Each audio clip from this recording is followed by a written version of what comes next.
the members of Knesset came to visit outpost communities in the Shomron on a fact-finding mission in order to understand exactly what the issues are when they're discussing the dismantlement or the destruction of Jewish communities in the Shomron.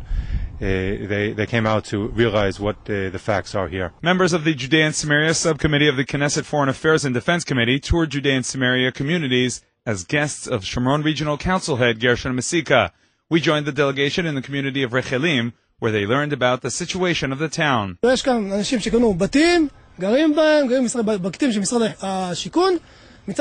are people who bought houses from the housing ministry. On the other hand, all the standard services that exist in normal communities and all the budgets do not exist here. The term natural growth has been heard a lot recently. The Knesset members visited the place where this natural growth can be most observed, the crowded kindergarten of Rechelim. We had 1 million shekels sitting in the council's account, but there was no permission to use it to build our kindergarten. The defense minister's representative was here, and he said, I would never send my grandchildren to a kindergarten like this. There are families here who bought houses from the state, and as expected they had children, and today the same state that sold them the house is preventing them sending their children to a normal kindergarten. You see the situation here. Former minister, former Shabak deputy, Knesset member Gidon Ezra asked to say a few words in the kindergarten. I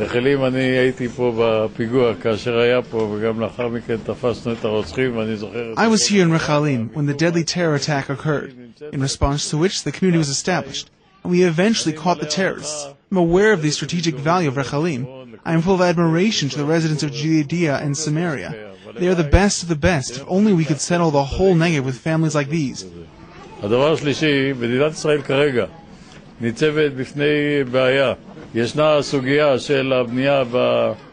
But today we are facing a problem. There is the issue of building in all the communities, following the international demands, and there is the problem of Jerusalem.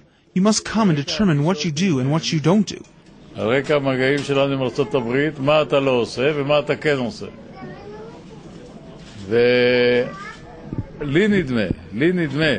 think the best thing now to do is to stop building in places that are isolated. The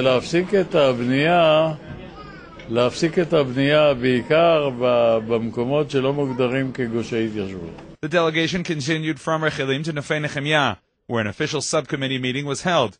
Nefei Nehemiah was defined in a report written by attorney Talia Sasson as illegal and is today slated for demolition.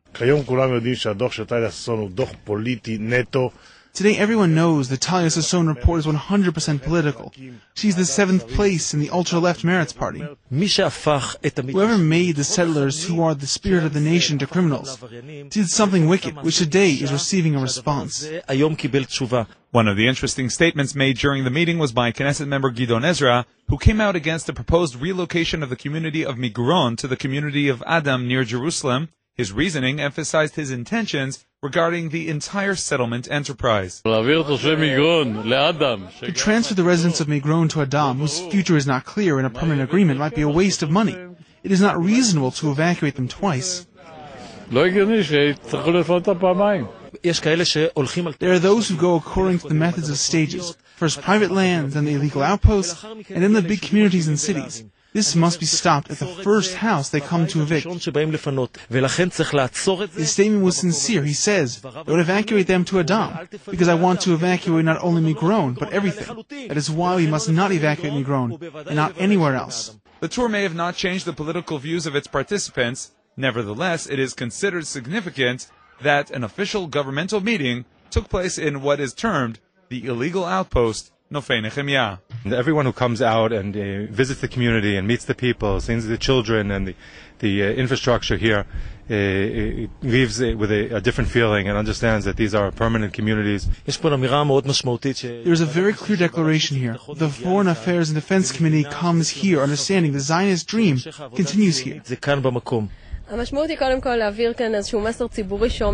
first goal was to say, the outposts are not what you think. They are not stolen and were not established illegally. Rather, places authorized by many governments throughout the years.